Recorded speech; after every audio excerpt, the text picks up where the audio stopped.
Hallo und willkommen im Repexpert Trainingscenter.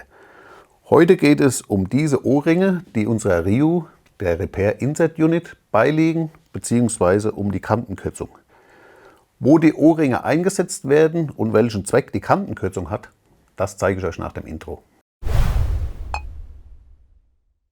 Es gibt verschiedene RIUs, bei denen entweder ein oder zwei O-Ringe der Packung beiliegen. Die Mitteldichtung wird zwischen den Lagern positioniert. Sie dichtet bei getriebenen Achsen das Lager gegen eindringendes Öl ab.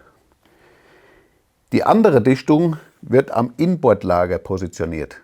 Sie dichtet das Lager gegen eindringenden Schmutz und Wasser ab. Dieser O-Ring kann durch die sogenannte Kantenkürzung, das ist eine Radiusverkleinerung am Innenring des Inbordlagers, wegfallen. Der Innenring ist so gestaltet, dass er sich genau an der Form des Achszapfens anlegt und so das Radlager abdichtet. Das war's aus dem Repexpert Trainingscenter. Tschüss und bis zum nächsten Mal.